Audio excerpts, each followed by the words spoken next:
நீங்கள் பார்த்துக்கிட்டு இருக்குது தமிழ் ஸ்டார்.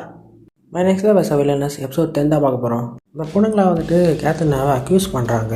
நீ ரொம்ப பெரிய கெட்ட விஷயத்த பண்ணிட்ட கேத்ரினான்னு சொல்லி அந்த பொண்ணுங்களாம் சொல்லும் போது கேத்ரினா நினைக்கிறா, அந்த பொம்மை பாமை ஸ்கூலில் நான் தூக்கி போடுனே அதை பார்த்துருப்பாங்களா, இல்லை ஸ்கூலில் வந்து பண்ணையாக்கணுன்னு அதை பார்த்துருப்பாங்களா, அதெல்லாம் கெட்ட விஷயமே கிடையாதுன்னு சொல்லி யோசிச்சு நிற்கும்போது அந்த பொண்ணு சொல்கிறா, கேத்ரினா நீ நல்லவ மாதிரி நடிக்காத, பணக்கார வீட்டு பொண்ணுனால திமிரில் வந்துட்டு மரியாதை நீ எப்படி புள்ளி பண்ணலான்னு கேட்குறா. நான் கண்ணாடி போட பொண்ணு சொல்கிறா, எங்ககிட்ட எல்லா ஆதாரமும் இருக்குது.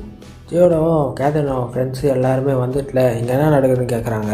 கேத்ரினாவை அக்யூஸ் பண்ணுற பொண்ணு சொல்கிறா, மரியா உன் வாயில் நீயே சொல்லு, கேத்ரினா வந்து உன்னை புள்ளி பண்ணுறாதான்னு சொல்லும் போது மரியாவில் கேத்ரினா தான் புள்ளி பண்ணுறவங்ககிட்டேருந்து என்னை காப்பாற்றினாங்க, கேத்ரினா தான் எனக்கு உலகம் மாதிரி, அவங்க தான் என்னை புள்ளி பண்ணாங்கன்னு சொல்கிறதுக்கு எவ்வளோ தைரியம்னு சொல்லும் போது அந்த பொண்ணுங்களாம் வாயடிச்சு பண்ணிக்கிறாங்க. இதே ஜியோடோ எப்படியாவது இந்த புள்ளி பண்ணுற பொண்ணு கேத்ரினாவை எப்படியாவது ஸ்டாப் பண்ணி ஆகணும்னு சொல்லி இன்னொரு பொண்ணு சொல்கிறா.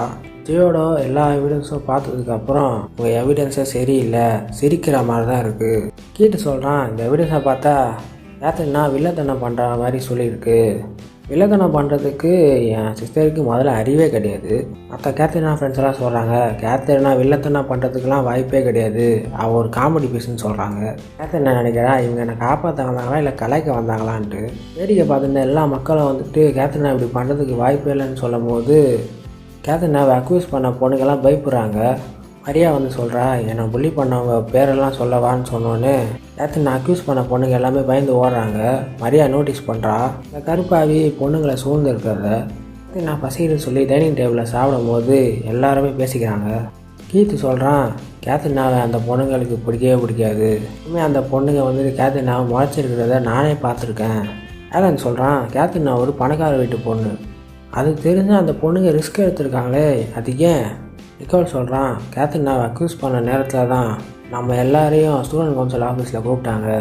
மேரி சொல்கிறா, அது ஏன்னா கேத்ரினாவுக்கு நம்ம சப்போர்ட்டாக இருக்கக்கூடாதுல்ல. யார் இந்த சதி வேலை பார்த்ததுன்னு யோசிச்சுட்டு இருக்கும்போது எல்லாரும் அது நம்ம மட்டும் சந்தோஷமாக ஸ்வீட் சாப்பிட்டுக்கிட்டு இருக்கா. கேத்ரினா நினைக்கிறா, நம்ம ஒரு வழியாக இந்த சாவுகளை தாண்டி நம்ம ஜெயிச்சிட்டோம். கேத்ரினா மற்றவங்க நடந்து போகும்போது மரியா நோட்டீஸ் பண்ணுறா, அந்த கருப்பாவே மறுபடியும் வந்திருக்கு. மரியா சொல்கிறா, எனக்கு கொஞ்சம் வேலை இருக்குது, நான் போயிட்டு வரேன்னு சொல்லிட்டு போகிறான். அதுக்கப்புறம் மரியாவை 2 நாளாக காணோம். கேத்ரினா மற்றவங்களாம் தேடுறாங்க மரியாவை. மரியா எங்கேயும் கிடைக்கவே இல்லை. 3 நாள் ஆகிடுச்சு. ஜியோட வந்து ராத்திரியில் வந்து கேத்ரினாவை பார்க்க வரான். கேத்ரினா கேட்குறா, மரியா கிடைச்சாலான்னு கேட்கும் போது ஜியோடல கிடைக்கல இன்னும், ஆனால் முக்கியமான தகவல் கிடச்சிருக்கு, அதை நான் உங்ககிட்ட ஷேர் பண்ணியே ஆகணும். உன்னை அக்யூஸ் பண்ண பொண்ணுங்க கிட்டலாம் நான் விசாரித்து பார்த்தேன், அந்த பொண்ணுங்களுக்கு உன்னை சுத்தமாக பிடிக்கல, இருந்தாலும் மேலே பழி போடணும்னு சொல்லி அவங்களுக்கு எந்த நோக்கமும் இல்லைன்னு சொல்கிறாங்க. முதல்ல நான் போய் தான் நினச்சேன் அவங்க சொன்னதை, அதுக்கப்புறம் நான் இன்வெஸ்டிகேஷன் பண்ணதுக்கப்புறம் தான் தெரிஞ்சுது அவங்க உண்மையாக தான் சொல்கிறாங்க. நான் கேட்குறேன், அவங்க மருதி எதாவது இருக்கான்னு சொல்லும்போது ஜியோடல அப்படிலாம் கிடையாது. கேத்ரினால அப்போது அவங்கள யாரோ கண்ட்ரோல் பண்ணுறாங்களான்னு சொல்லும் போது ஜியோடல எனக்கு அப்படி தான் தோணுது. கேத்ரினால மற்றவங்கள கண்ட்ரோல் பண்ணுற மேஜிக் வந்து இந்த உலகத்துலேயே கிடையாதுன்னு சொல்லும் போது ஜியோடல கண்ட்ரோல் பண்ணுற மேஜிக் ஒன்று இருக்குது, அதுதான் டார்க் மேஜிக். இந்த உலகத்தில் 6 மேஜிக் இருக்குது, அதில் ஒன்று தான் டார்க் மேஜிக். டார்க் மேஜிக் இருக்கிறது நிறைய பேருக்கு தெரியாது, எங்களை மாதிரி பெரிய ஆளுங்களுக்கு தான் தெரியும். டார்க் மேஜிக் வந்து எல்லா மேஜிக்கோட கொடூரமானது. டார்க் மேஜிக்கால் அவங்கள வசியப்படுத்தவும் முடியும், கொல்லவும் முடியும். டார்க் மேஜிக் யூஸ் பண்ணுறவன் எவனாக இருந்தாலும் அவனை தான் டார்கெட் பண்ணியிருக்கான் கேத்ரினான்னு ஜியோடோ சொல்கிறான். கேத்ரினால என்ன டார்கெட் பண்ணியிருக்கானா, எதுக்கு மரியா காணாமல் போனான். ஜியோடோவில் மரியா வந்து லைட் மேஜிக்கை பயன்படுத்துகிறவ, அவளால் டார்க் மேஜிக் எங்கே இருக்குதுன்னு பார்க்க முடியும். அன்றைக்கி நம்மளை விட்டு அவள் போனதுக்கப்புறம் டார்க் மேஜிக் யூஸர் கூட அவள் சண்டை போட்டிருப்பா, அதுக்கப்புறம் என்ன இருக்குன்னு என்னால் சொல்ல முடியலன்னு சொல்லும் போது கேத்ரினா சொல்கிறா, டார்க் மேஜிக்கோட பிறந்திருக்காங்களா என்ன? ஜியோடோவில் பிறந்தோடனே வராது. டார்க் மேஜிக்கை நமக்கு சொந்தமாக்கிறதுக்கு ஒரு சடங்கு இருக்குது, அந்த சடங்கு செய்யணும். சடங்குனா சாதா சடங்கு இல்லை, மனுஷன் உயிரை பலி கொடுக்கணும். திடீர்னு கேத்ரினா வந்து இருட்டான இடத்துல நடந்து போயிருக்கும் போது கேத்ரினாவோட ஃப்ரெண்ட்ஸ் எல்லாருமே செத்து போயிருக்கிறத பார்க்குறா. அவள் கேத்ரினா எழுப்புனா கூட எழுந்துக்க மாட்டாங்க. கேத்ரினா அழுகிறா. முடிவில் இதான் நடக்கும்னா அதுக்கு நான் சாவுறதே பரவாயில்ல, நீங்கள் எதுக்கு சாவணும்னு சொல்லி அழுகிறாவ. அதுக்கப்புறம் தான் தெரியுது கேத்ரினாக்கு இது ஒரு கனவுன்ட்டு. கேத்ரினா நினைக்கிறா, தேவையில்லாமல் இந்த கேமோட எண்டிங்கை மாற்றிட்டோம் போல், என்னால் தான் எல்லோரும் சாக போகிறாங்களான்னு சொல்லிட்டு இருக்கும்போது அதுக்குள்ளே காயில் ஆகிடுச்சு. கேத்ரினா ஸ்கூலுக்கு போகும்போது நைட்டு ஃபுல்லாக தூங்காதனால மயக்க போட்டு விட்டான். அவள் கொஞ்ச நேரம் கழிச்சு கேத்தரினா ஏந்து பார்க்கும்போது நர்ஸ் ஆஃபீஸில் இருக்கா. கேத்தரினா நடந்து வந்துட்டு இருக்கும்போது அந்த பெஞ்சை பார்த்தோன்னே உட்காந்து மரியாதை பற்றியே யோசிச்சுருக்கிறா. அங்கே பிரசிடென்ட் வந்துடல, கேத்தரினா நீ தனியாக உட்காந்தா உனக்கு ஆபத்துன்னு சொல்கிறான். கேத்தரினா யோசிக்கிறான், பிரசிடென்ட் நேரத்துக்கு கேஸில் தானே இருந்துக்கணும், இங்கே என்ன பண்ணிக்கிட்டு இருக்காருன்னு யோசிக்கும் போது கேத்தரினாக்கு அப்போ தான் ஞாபகம் போகுது முன்ஜென்மத்தில் இருக்க அவன் ஃப்ரெண்டு சொன்னது.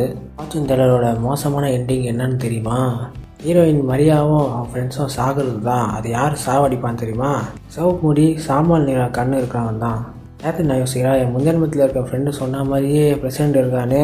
கேத்தரினா கேட்குறா பிரசிடென்ட் கிட்ட, உங்களுக்கு டார்க் மேஜிக்னா என்னன்னு தெரியுமான்னு சொல்லும் போது பிரசிடென்ட்டில் எனக்கு தெரியாதுன்றாரு.